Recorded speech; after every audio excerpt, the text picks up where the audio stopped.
Magandang araw po sa inyong lahat mga kabayan at kaibigan and welcome. Today is January 21, 2022. Alamin po natin ang latest updates, ang highlights ng mga updates sa bansa nating Pilipinas na makakatulong po sa inyo to be kept informed as a traveler o nagtatrabaho sa ibang bansa. Alamin po natin mula sa video ito.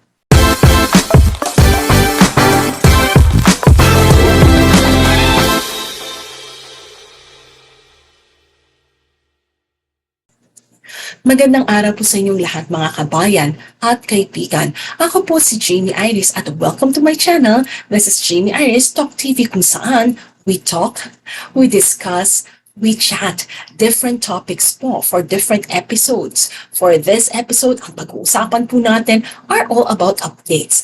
Updates mula po sa ating bansa kung saan mga highlights na kailangan nating malaman at relevant po sa ating mga travelers or information that are very relevant to know, especially if you plan to travel back to the Philippines. At syempre nais ko rin po i-take ang opportunity na ito i-welcome ang lahat po ng ating mga bagong viewers na ngayon lang po nakabisita sa aking channel. Kung this is your first time to visit my channel, I'm inviting you to please subscribe to my channel so that you'll get updated with the travel-related videos and other helpful videos that I create about discussions of topics that will be very helpful for you professionally, personally, and at the same time mga tutorials po.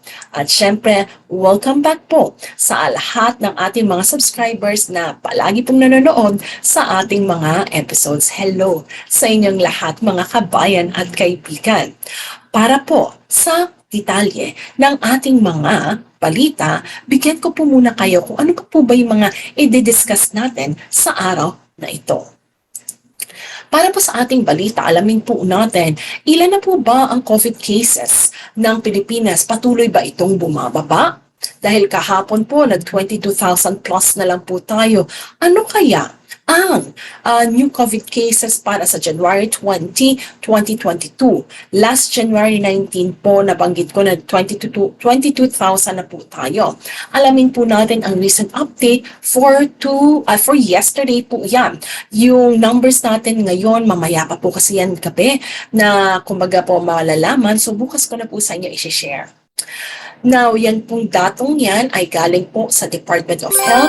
Meron pong 31,173 na kumpirmadong may COVID cases po tayo o mga bago po.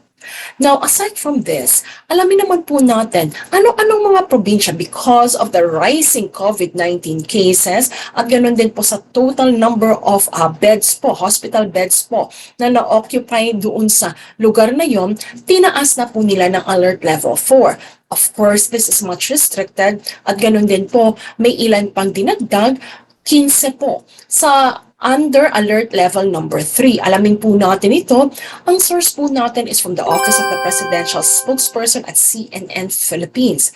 Kahapon po, inaprubahan ng IATF na itaas na sa alert level number 4 ang mga sumusunod na probinsya. Epektibo po ito mula January 21 hanggang January 31, 2022. Ito ang mga probinsya ng Kalinga, Ifugao, Mountain Province at Northern Samar. Ang mga lugar na nasa alert level number 4, ano po bang ibig sabihin nito?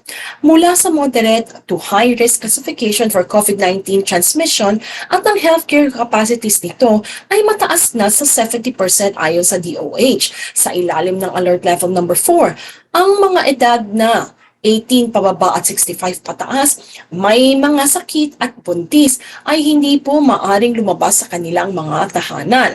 Mga sinahan, movie houses, fun fairs, live voice, wind instrument events at lahat po ng contact sports, whether indoor or outdoor yan, ay pinagbabawal na rin po. Face-to-face or in-person classes, maliban na lang po kung inaprobahan po ito ng IATF or Office of the President, ay hindi rin po ito pinapayagan. Sinasabi po na ang mga establishments like restaurants, barbershop, hair and nail spas, and beauty salons can only operate at a maximum of 10% indoors and venue capacity for fully vaccinated individuals only and 30% after venue capacity. So that's how strict it is mga kabayan. Kaugnay dito inilagay din po nila na may 15 lugar sa bansa natin sa ilalim ng Alert Level number 3 na magsisimula pa rin po today, January 21 hanggang January 31, 2022. Simulan po natin sa Luzon. Meron po tayong tatlo, Apayao, Puerto Princesa City at Masbate. Sa Visayas may isa, ang Siquijor. At sa Mindanao, medyo marami po ito, Zamboanga del Norte, Zamboanga Sibugay, Lanao del Norte, Davao de Oro, Davao Oriental, Sarangani, Sultan Kudarat, Surigao del Norte, Maguindanao at Basilan. So yan po ang ating mga regions or areas wherein nasa alert level number 4 at alert level number 3. Sa kabilang dako naman po ng mga balita, alamin po natin. Sinabi po ni Davao Mayor Sara Duterte na siya daw po ay ipupush niya ang mandatory military service kung sakasakali siya po ay mapipili at maboboto na Vice President. Sinabi po ni Davao City Mayor Sara Duterte, she will push for the imposition of the mandatory service for all Filipinos upon turning 18 years old if she wins the vice presidency in the May polls. Ayon sa kanya, gagamitin niya ang kanyang opisina o ang Office of the Vice President para kausapin ng Congress at Senate of the Philippines upang gawing mandatory ang military service para sa mga kababaihan o kalalakihan na may edad na 18 years old. Ang training para dito ay hindi katulad ng reserve Officers Training o CORPS or ROTC. Sino sa inyong inabot ang ROTC? Meron pa dati, di ba, CAT. So, sino sa inyo ang umabot? CAT ka o ROTC? Pakisulat lang po sa ating comment box.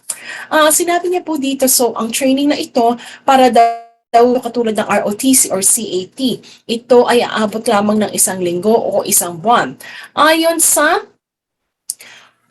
sa Davao City Mayor, you will be given a subsidy kung sakasakali po ikaw ay magjo-join dito and you will be asked to serve the country doon sa ating Armed Forces of the Philippines. So yan po ang update natin mula po kay Sara Duterte or Mayor Sara Inday Duterte. Mamaya po, sige, I'll ask some questions from you. But sa kabilang dako po, ano pa po ang ibang balita natin? Kung ikaw kabayan, bago ka umalis, hoping not po ha, but just in case, nung ikaw ay nag-swab test as a pre-departure requirement, nakita mong positive ka, ang tanong, can you still enter the Philippines? And if you can, what are the requirements? So according to Inquirer.net, yes, you can still enter the Philippines. Ang sinasabi po dito, ang international arriving Filipino passengers who have recently recovered from COVID-19 but still test positive in the requirement procedures or PreDepature RT-PCR may be allowed to enter the country. Paano? Sinabi po at inanunsyo ni Cabinet Secretary and Acting Presidential Spokesperson Carlo Nograles na ang mga uuwing Filipino galing sa ibang bansa who have recently recovered from COVID-19 but still tested positive in the required pre-departure RT-PCR test ay maaring umuwi ng Pilipinas subject to certain requirements. Under IATF 158 po, the said arriving Filipinos may be allowed to enter the country if they present the following in lieu of negative pre-departure RT-PCR test.